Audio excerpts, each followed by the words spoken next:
Welcome, race fans, back to another episode of the Last Waltz Media. This week we're covering the Wild West Shootout, Chili Bowl, and the big news that happened out of Hutchinson, Kansas this week. Let's go. I guess we'll start off with Vado this week. It's a lot easier to have taken notes from Vado because mainly there was only a couple of people that won. So Bobby Pierce went 4 for 6 out of the features that they had in Vado the past week and a half. Sunday was leading the race with 6 laps to go. Larson comes behind him, which I'm fairly positive that Bobby cut a tire down before Larson ran into him. That's what it looked like going into 3 and 4. He kind of laid over a rut or something, which on Bobby's social media they mentioned that they ran something over and that's what cut the tire. They didn't place the blame on Larson, but there's people saying that Larson basically ran him over and cut down his tire, which I don't know. I can't confirm that. Me personally, it looked like Bobby cut his tire before Larson ended up making contact with him. That's here nor there. Cade Dillard won the very first night, and he also won 5 of the 6 nights in the A-mods in his MB Customs chassis, which is running really, really well. And Kyle Larson, of course, won the final night. So it cost Bobby $100,000 for that cut tire, which is a very expensive tire. That's what a lot of people are saying. But yeah, that was the only thing that really happened in Vado the past week and a half. Their schedule was very, very odd because they started Friday,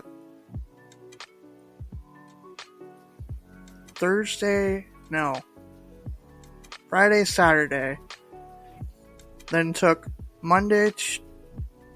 Sunday, Monday, Tuesday off, which all started the Chili Bowl, and then came back Wednesday and had a race, and then Thursday they were off again, and then race again Friday, Saturday, Sunday. That was a weird schedule, honestly, if you ask me. Maybe not Friday, maybe it was Saturday, Sunday, because I'm recording this Monday. This is a brand new week, there's no races, so I was able to actually record. So the Wild West Shootout has a weird schedule, now that I'm thinking about it. On to the Chili Bowl. The Chili Bowl, in my notes, I really had to kind of go over this because there was a different winner each night until Friday, Saturday, which we'll get into. Tanner Carrick won Monday night. Buddy Kofoid won Tuesday night. Corey Day won Wednesday night. We finally picked the final 2 winners correctly on Thursday. We said Spencer Basin's got this. I saw not a lot of people saying that Spencer Basin was going to win, but we were one, and he did win, although I didn't watch the A-mains most of the week because by the time that the A-mains were running, it was like 10:30, 11 o'clock, and I have to go to work early in the morning, so I can't stay up that late unless I'm going to be miserable at work, and I'm not going to do that. So Spencer Basin won Thursday night, and then Friday night we said we're not picking against Logan Seavey because he's the defending Chili Bowl champion, and guess what? He won. And then on Saturday night we picked the man that is the most in the news, probably more than the winner, Cannon McIntosh. Cannon, for the transfer spot, absolutely cannonballed Thomas Meseruall They both were in, and Cannon didn't realize that because he said that they weren't registering on the 1 through 5 board, and they thought they were only taking 6. So he absolutely cannonballed Meseruall for the spot, which Thomas is kind of known for saying slide or die, or if you've been on our page, I rephrase that. It's slideth or perish. T Meseruall 6-7 is words to live by in the slider book, as I would like to call it. So yeah, we picked Cannon, and now looking at it, we shouldn't have picked Cannon, obviously. I mean, he made it into the show, congrats, but at the cost of Thomas Meseruall, and I actually really like Thomas Meseruall. I think he handled him being kicked out of the building very well, very professional, when he is kind of known as like a hothead, and like Flow Racing called him a walking soundbite. So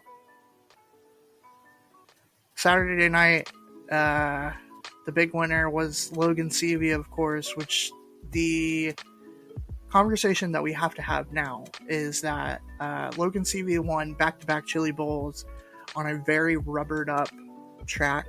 And those of you that don't really follow racing and such, what we mean by rubbered down is like the track took in so much rubber that there wasn't multiple lanes. There wasn't multiple ways of moving around people without, bumping them out of your way. And it just doesn't make for good racing at all, which the Chili Bowl is very much known for. So we have to kind of try to find out a way to change the format. Looking at it now, thinking about how they run the soup, what they call alphabet soup, which is all the people that have run through the week, they put them into feature races, which kind of similar to the way that they would do like heat races, but because there's so many different people and they have to run so many laps, they call them features. If we didn't have so many features on Saturday and we replaced them through the week, it would take a lot of laps off on Saturday and prevent the track from being rubbered down. Now, the other thing is that like we get to see spectacles of like people running through the alphabet soup. Like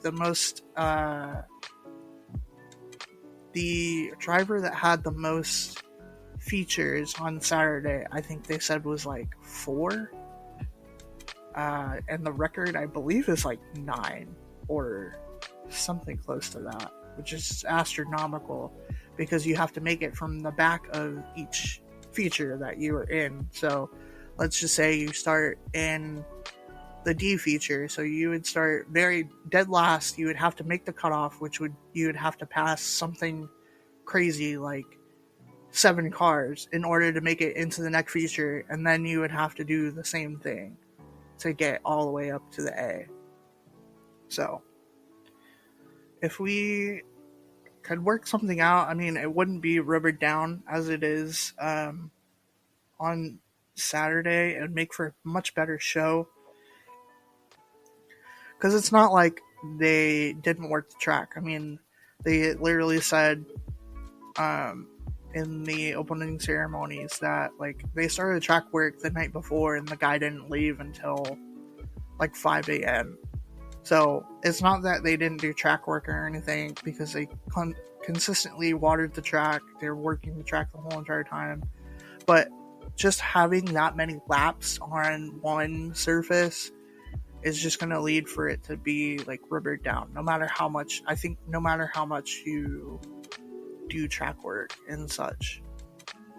So if we can try to find some kind of middle ground where we can still have the alphabet soup, but change it through the week if we could do that, then it would probably fix it being a better racing surface on Saturday night for the big showdown race, Now, here's the big news that came out of Hutchinson. It was announced during the Chili Bowl. Phil Nightingale, he's the GM of Mel Hamilton Ford, which now has the track lease for the racetrack in Hutchinson. They announced that the track will have a new name. It's going by Salt City Speedway, which has no affiliation with Utah or like Salt Flats or anything. But Hutchinson is actually known for a very large salt mine. They keep some interesting things down in the salt mine. There's a big like mine shaft that goes down. It's like pitch black. Casey's talked about it a couple of times and how terrifying it would be, which I don't think would be like that bad personally, but if you are afraid of tight spaces, like if you're claustrophobic, it would probably be terrifying for you. Or if you're scared of the dark, it would probably be terrifying for you. But they keep like the script for The Wizard of Oz and some other interesting Kansas artifacts. I believe that they keep the like a prop from Twister. That's what it is. They keep a prop from the movie Twister. Kyler Fetters, the GM for Dodge City Raceway Park and the United Rebel Sprint Car Series, will assist in the operations for Salt City Speedway. That was an interesting note because that also leads to their classes that they're going to be running there. Their full schedule was released, so they'll be running about once a month from April until November, which November is very far in advanced, and not to mention it's the Midwest. So like they said in their live stream that they did, it could be 20 degrees or it could be like 72 degrees in November in Hutchinson, in Kansas. So they don't know. It's kind of a TBA schedule for that night because it's so far in advance. Most of the other nights are pretty worked out. The big surprise was that in July they will have a 2-day race. It'll be a Friday, Saturday, but they announced that the USAC Silver Crown Sprint Car Series will have a 100-lap race on Saturday. They were hoping to get some other classes to run the same night, which honestly, personally, I believe is a massive mistake. Just because like of how much track work that they're going to have to do. And personally, I think that the USAC Silver Crown sprint cars should just have their own show. It'll make the highest quality show that they could possibly put on and not, get super rubbered up. Kind of like what we talked about with the Chili Bowl. I mean, that's 100 laps on a half-mile track. Like, that's a very big deal, honestly. And so, the classes that they are going to run, which was announced, this is what I was saying a little bit earlier, they decided that they are going to run IMCA sanctioned classes instead of the USRA sanctioned classes, which run locally both at 81 Speedway and Humboldt Speedway. So, the only other track close enough in that kind of area would be Salina. I believe Salina is the only other track that runs IMCA classes. So stock cars, hobby stocks, IMCA A-mods, and IMCA Northern Sports Mods, I believe is what they called it. I guess it would be kind of like a B mod. But if you're from that area, it must be a little bit frustrating if you want to be able to run over in Hutchinson,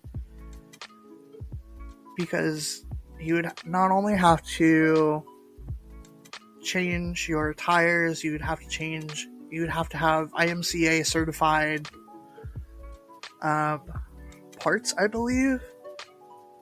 So to be able to, like, you're basically spending more money in order to run kind of both places.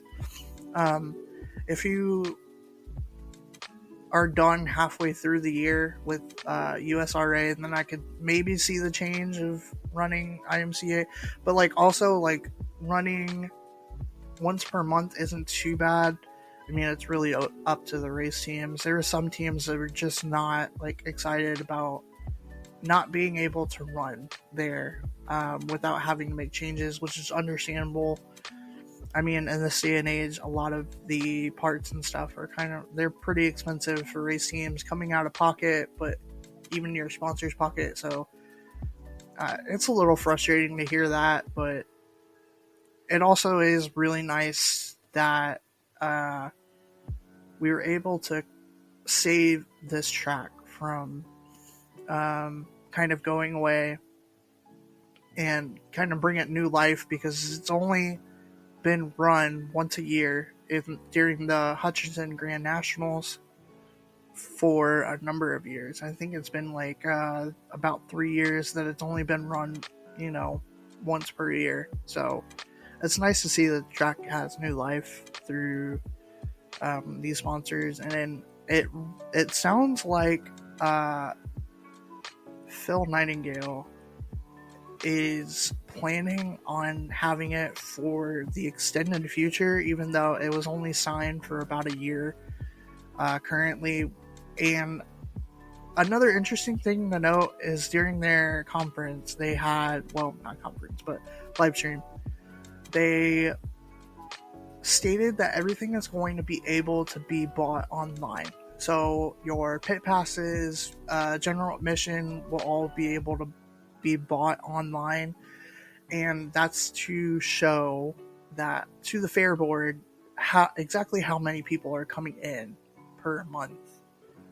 I thought that was interesting to note, because like I felt like you could still do that through cash, obviously, but I guess it's just much easier to do that digitally. I'm not too certain, but yeah.